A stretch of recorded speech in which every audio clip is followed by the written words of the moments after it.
Kondo-san。从前，从前，在一个遥远的地方，有一只鸭妈妈正坐在窝里，耐心地等待它的6颗蛋孵化。某天，它注意到有颗蛋比其他的蛋都还要大。我相信，从这颗蛋里孵出的小鸭，一定比任何一只小鸭都还要漂亮。即使他说服自己并没有什么问题，鸭妈妈还是有点担心，因为这是她第一次看到这么大颗的蛋。终于，蛋壳开始一个一个的裂了。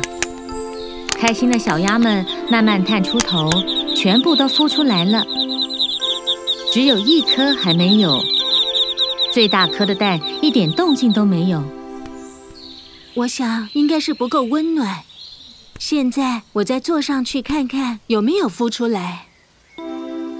鸭妈妈坐在窝里孵那颗很大的蛋，小鸭们在妈妈旁边。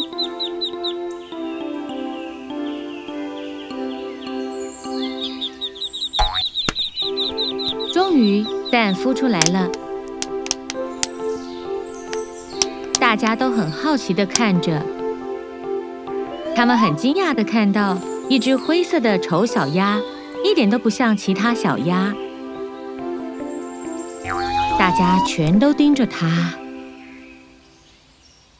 天哪，这只小鸭一点都不像其他只，其他的小鸭都好可爱，为什么它这么特别呢？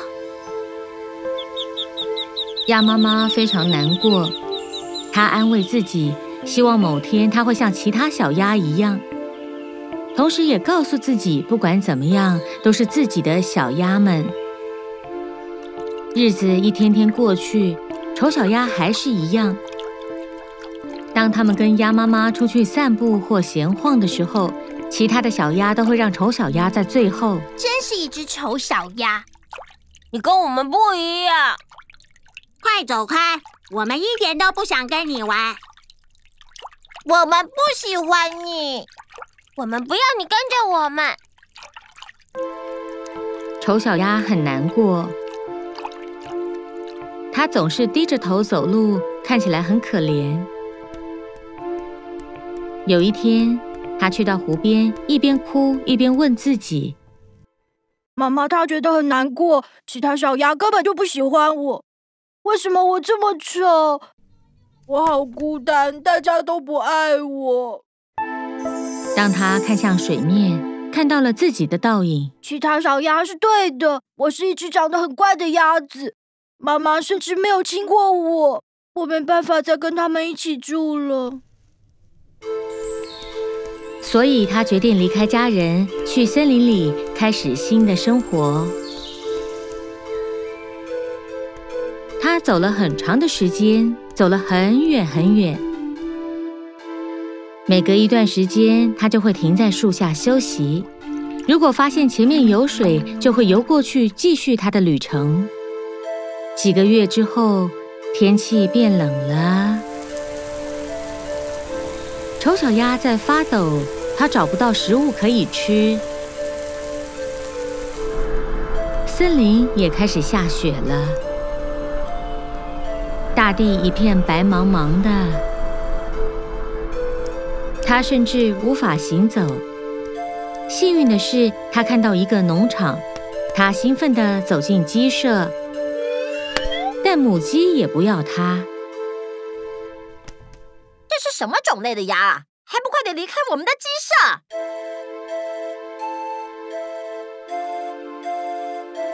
他看到狗狗在农场的房子。他走了过去，看到一只大狗。嘿，你想要去哪里呀？这里不是你家，谁说我们是朋友了？这次，可怜的丑小鸭想进去谷仓。我们不想看到我们的谷仓里面有只丑小鸭。你的脸实在太丑了，会让我们没办法生产牛奶。走开！这时候，农场的主人正往窗外看。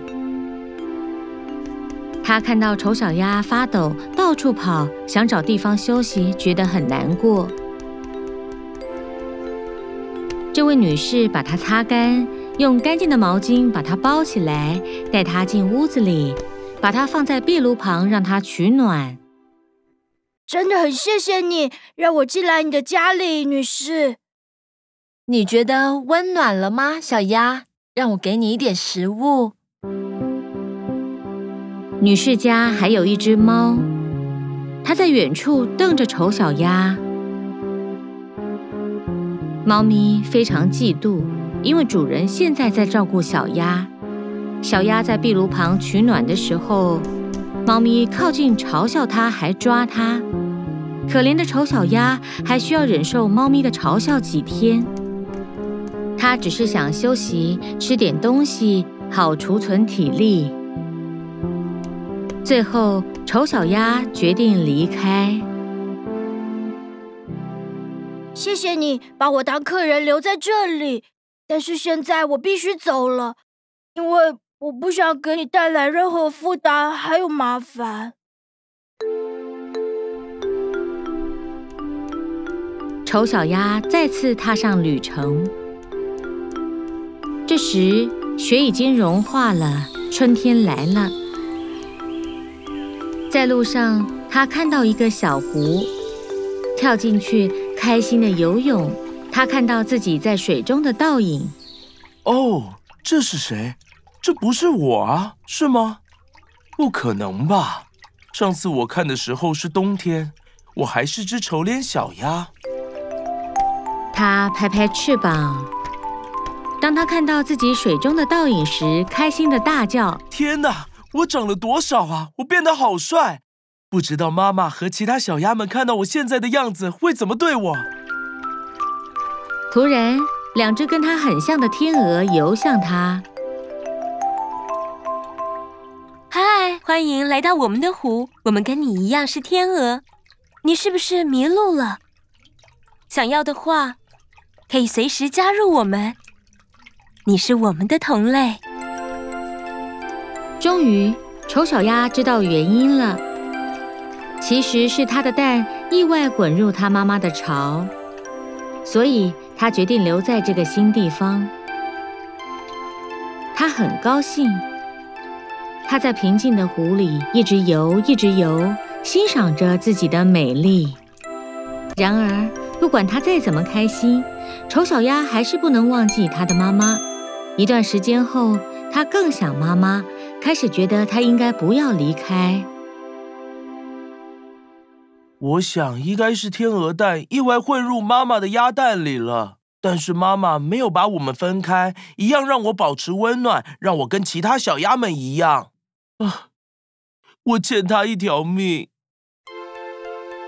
丑小鸭把他的故事告诉其他天鹅朋友，他非常感谢他们，跟他们道别，出发回自己出生的农场。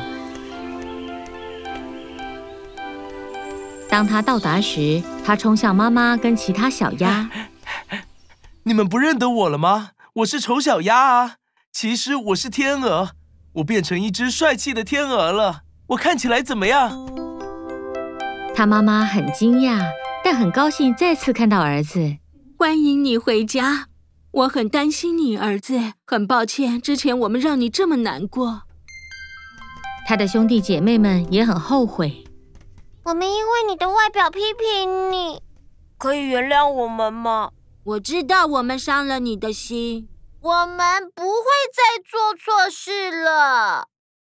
来吧，我们还是像以前一样，一起去游泳吧。他们全部一起开心地跳进水里，他们前后游在一起。鸭妈妈第一，接着5只小鸭，最后是漂亮的白天鹅丑小鸭。他们一起游泳，从此过着幸福快乐的生活。